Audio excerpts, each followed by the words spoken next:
चंद्र ग्रहण 2025। चंद्र ग्रहण का सूतक काल दोपहर 12:57 बजे शुरू होगा। लेकिन ये सूतक 3 लोगों पर लागू नहीं होगा। इस सूतक में बच्चे, बुजुर्ग और गर्भवती महिलाओं को विशेष छूट रहेगी। ऐसे में 7 सितंबर को इनका सूतक शाम 6:35 पर शुरू होगा। चंद्र ग्रहण के साथ ही सूतक भी समाप्त होगा। चंद्र ग्रहण 2025 7 सितंबर को भारत में पूर्ण चंद्र ग्रहण लगने वाला है। ये साल 2025 का दूसरा और आखिरी चंद्र ग्रहण होगा।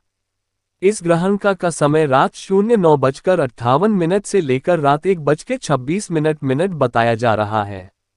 यानी ग्रहण की कुल अवधि 3 घंटे 28 मिनट की होगी। इस चंद्र ग्रहण का सूतक काल दोपहर को 12:57 पर शुरू हो जाएगा। धार्मिक मान्यता के अनुसार चंद्र ग्रहण के सूतक में खाना पीना, पूजा करना या मंदिर जाना वर्जित है।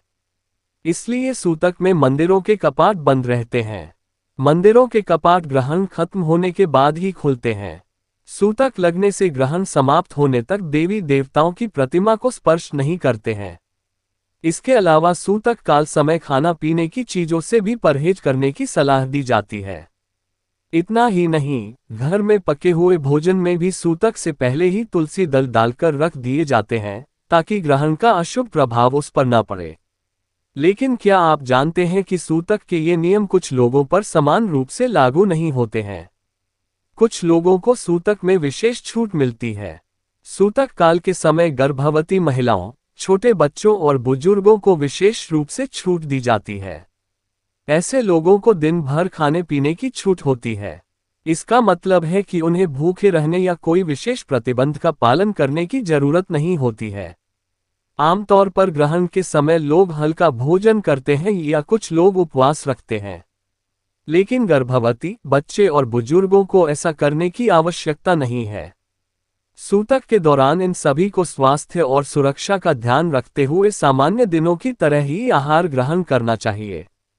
दरअसल गर्भवती महिलाएं, छोटे बच्चे और बुजुर्ग शारीरिक रूप से अधिक संवेदनशील होते हैं। ग्रहण के समय उपवास या खान पान से परहेज उनके शरीर पर बुरा प्रभाव डाल सकता है। इसलिए उन्हें खाने पीने की छूट दी जाती है ताकि उनकी ऊर्जा और पोषण को नियंत्रित रखा जा सके। बच्चों, बुजुर्गों, गर्भवती महिलाओं का सूतक कितने बजे? चंद्र ग्रहण का सूतक काल दोपहर 12:57 बजे शुरू होगा। लेकिन ये सूतक 3 लोगों पर लागू नहीं होगा। इस सूतक में बच्चे, बुजुर्ग और गर्भवती महिलाओं को विशेष छूट रहेगी। ऐसे में 7 सितंबर को इनका सूतक शाम 6:35 पर शुरू होगा। चंद्र ग्रहण के साथ ही सूतक भी समाप्त होगा। ग्रहण के दौरान गर्भवती महिलाओं को क्या करना चाहिए? हिंदू मान्यता के अनुसार चंद्र ग्रहण समाप्त होने पर गर्भवती महिलाओं को स्नान करना चाहिए। इसके बाद भगवान की पूजा और ध्यान करके स्वस्थ संतान की कामना करनी चाहिए। ग्रहण खत्म होने के बाद स्नान और ध्यान करने के पश्चात घर में गंगाजल छिड़कना चाहिए। इससे घर की नकारात्मक ऊर्जा दूर होती है। गर्भवती महिलाओं के लिए गंगाजल में तुलसी पत्र मिलाकर ग्रहण करना भी शुभ माना जाता है। ग्रहण समाप्त होने पर स्नान और पूजा के बाद किसी जरूरतमंद को दान देना चाहिए। ग्रहण के समय दिया गया दान दोषों को दूर करता है और जीवन में शुभता व मंगल का संचार करता है।